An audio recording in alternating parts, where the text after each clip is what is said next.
Bulletin में सबसे पहले बात बजट सत्र की। बिहार विधानमंडल के बजट सत्र की आज से शुरुआत हो गई। यह पहला मौका है जब विधानमंडल का संयुक्त अधिवेशन नवनिर्मित सेंट्रल हॉल में चला।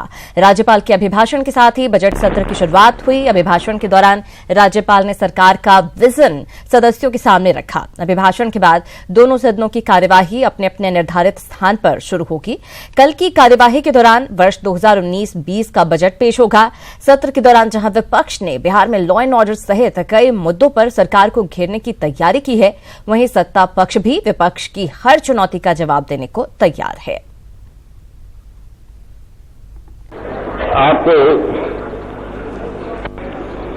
वित्तीय, विधायी एवं अन्य महत्वपूर्ण कार्य संपन्न करने बिहार विधानमंडल के सभी सदस्यों से बिहार के विकास के लिए रचनात्मक भूमिका अदा करने की अपेक्षा करता हूं। आपके बहुमूल्य सुझाव एवं विमर्श से बिहार की प्रगति को बल मिलेगा।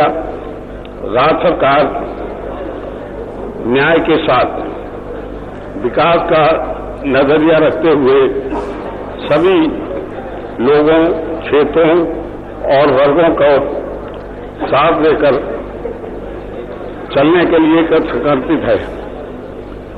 राज्य में विकास की रणनीति समावेशी, न्यायोचित और सतत होने के साथ आर्थिक प्रगति पर आधारित है। और विधानसभा सत्र पर पक्ष और विपक्ष की ओर से बयानबाजी भी जारी है। सत्ता पक्ष जहां विपक्ष को मुद्दा विहीन बता रहा है, वहीं विपक्ष सरकार की नाकामियों को सदन के जरिए लोगों के सामने लाने की कोशिश में है। विधानसभा का सत्र जब चालू होता है तो विपक्ष के लोग अपना एकत्र करते हैं, मुद्दे जुटाते हैं, लेकिन जो मुद्दा है उनका उसमें कोई दम नहीं है। विधानसभा शांतिपूर्वक चलेगा ऐसी आशा है और जो भी प्रश्न आएंगे उनके जवाब दिए जाएंगे। प्रत्येक साल जो है बजट सत्र लगभग 1 महीना चला करता था, लेकिन इस बार छोटा किया गया है। चुनाव के कारण या तो अपनी जो है खामियों के कारण, कमजोरी के कारण सरकार ने छोटा बजट लाया है इस बार। और हम लोग जो है विपक्ष के नाते मजबूती से हम लोग अपने बातों को रखेंगे, आवाम की बातों को रखेंगे, जनता के हित में जो काम नहीं हो रहा है उसका आवाज़ उठाने का काम करेंगे। सदन हमेशा हम लोग चाहते हैं कि सदन बढ़िया से चले, लेकिन चलाने में जो है सक्षम नहीं है सरकार। इसलिए आवाम के बातों को उठाने के लिए हम लोग ईंट से ईंट बजाने का काम करेंगे।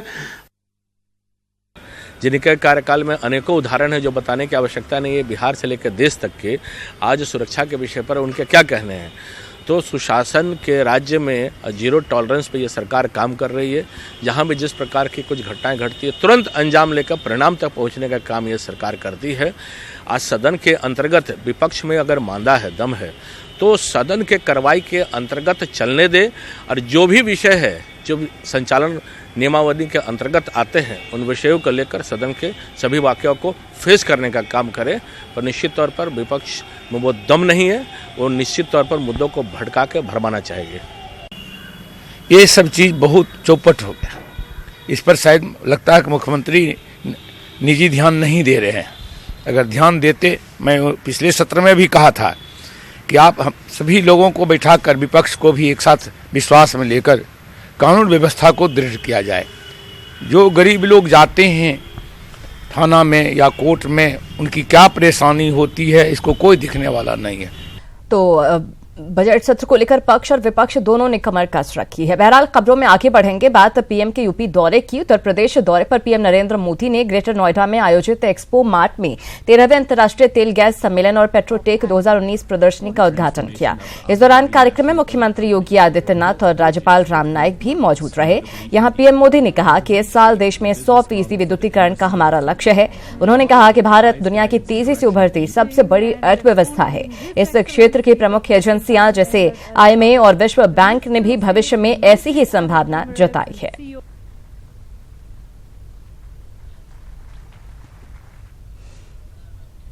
वहीं ग्रेटर नोएडा के बाद पीएम नरेंद्र मोदी थोड़ी देर में मथुरा पहुंचेंगे। यहां वो पंडित दीनदयाल उपाध्याय की पुण्यतिथि के कार्यक्रम में शामिल होंगे। सीएम योगी आदित्यनाथ भी उनके साथ रहेंगे। पीएम यहां अक्षय पात्र के कार्यक्रम में शामिल होंगे। पीएम मोदी का बच्चों के साथ भोजन का भी कार्यक्रम है। यहां पीएम अक्षय पात्र फाउंडेशन कार्यक्रम के तहत वंचित वर्ग के बच्चों को 3 अरबवीं थाली परोसेंगे। इसके साथ ही पीएम मोदी लोगों के साथ संवाद भी करेंगे। पीएम के दौरे को लेकर एसपीजी ने समारोह स्थल के चारों तरफ सुरक्षा कवच बना दिया है। तमाम आला अधिकारी कार्यक्रम स्थल पर डेरा डाले हुए हैं।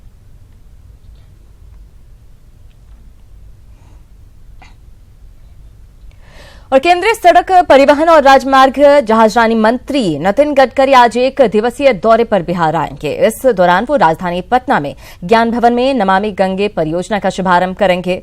पटना पहुंचने से पहले वो मोतिहारी में कृषि कुंभ मेले के समापन समारोह में भी शिरकत करेंगे। साथ ही रक्सौल और बगहा में 3400 करोड़ से ज्यादा की 10 राष्ट्रीय राजमार्ग परियोजनाओं का शिलान्यास और लोकार्पण करेंगे।